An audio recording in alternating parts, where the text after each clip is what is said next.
What is it like trying to improve on a game like Call of Duty 4?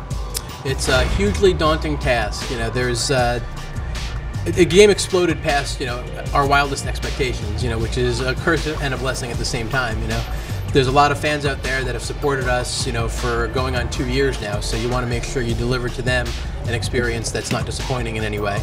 And us ourselves, we're huge gamers. We play our own game. We want to build an experience that we're proud to put our name on.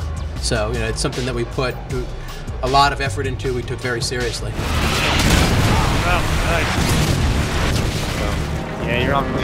The multiplayer kind of blew up. There's so many new kind of features. There's the customizable kill streaks. There's death streaks. There's more creative class. There's customization within that. There's multiple attachments. There's power-ups on the perks. You can level your perks. So there's just a ton of new features that kind of expand the experience from the last game. Copycat is great, and I have to say, I'll admit, I've used it myself a few times. We have some guys in the office that are mutants. I don't think they're human. Yeah, Copycat's great because you're kind of in this mode where you're getting trashed, and you just say, I want to be on an equal playing field with that guy. Let's see what I can do. So you copy his loadout. Now, it's equal. So truly, am I as good as him? Can I take him down with what he's using? Is it just his loadout that's better, or is he better? It gives you a kind of a good insight into what they're doing. How do you make sure that all these things that you come up with actually end up working? It's a ton of trial and error. We put things in and we change the way they work, and with the riot shield you can't shoot. So now you can melee with it. So if you get up close to somebody, you can use it as a weapon, but you are limited in what you can do. So it's really well balanced, and it is really about playing the game, going through it, trying something. We're very iterative in what we do in both the single player and the multiplayer, but it's especially important on that multiplayer where you want to get in there and see what works and what doesn't and what feels right. It really is a lot of kind of feeling. It's driven by feeling and driven by kind of play.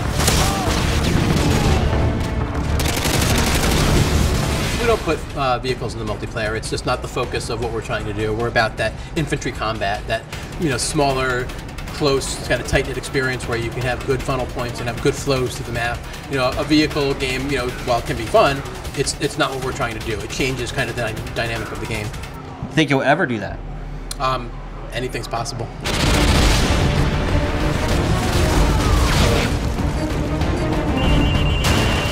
How many maps do you guys anticipate shipping the game with? A good amount. Over 12? There are a lot of fun maps. Have you reworked any of the old Call of Duty 4 maps for this game? There are a lot of fun maps. Do you have a couple map packs coming out exclusively for 360? Have you worked on anything like that on the Sony side? They're coming out first on the 360. They'll be available on the PS3 as well. Right, but do you have any exclusive maps set aside for the PlayStation 3 where they'll come out first for that system? We don't currently, no. We're trying not to flood, the market with media. We want there to be, less things out there, but of better quality. So, we want you to, anything you look at, it's not confusing. There's not 100 different versions of 100 different videos. It's just, here's what the game is. We have a few things out there that really explain what this game is and let people look at it and get the game. We want to make enough information that you see the game, you realize it's good, you want to play it, but not, it doesn't ruin those story moments that, from the game. We really put a lot into the story and an extension of Modern Warfare. This really is the first time we've done a sequel. So we want that story to be, pristine as possible to the players.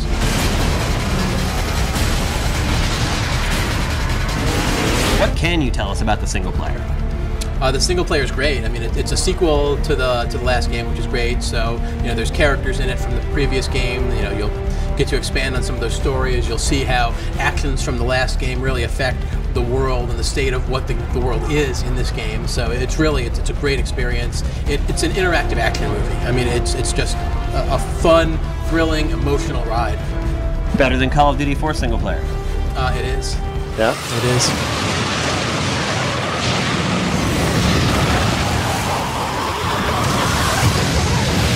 This event's been sponsored by Xbox 360. They showed their bundle today. Are you guys doing anything special with the PlayStation 3 version of the game? We do not have a special bundle for PS3 now. Microsoft came to us with this opportunity on the 360, and we loved it. Was that all a decision made solely on Microsoft coming to you guys, or was that a decision that you guys made? We've partnered with Microsoft for various things, and for the press conference at E3, for the hardware bundle, so they've just been a great partner to us, and that's how it worked out. Demo in the works? Right now we're working on kind of the last bug fixing, tweaking, tuning. So we'll see once we get from there. Kind of where we end up. What do you have to say to those people that are so dedicated to this franchise? I think they will be blown away with what they get in Modern Warfare 2, so they should not be scared to come over. We're kind of feature locked, everything's there that we're going to ship with. It's just a matter of making it perfect.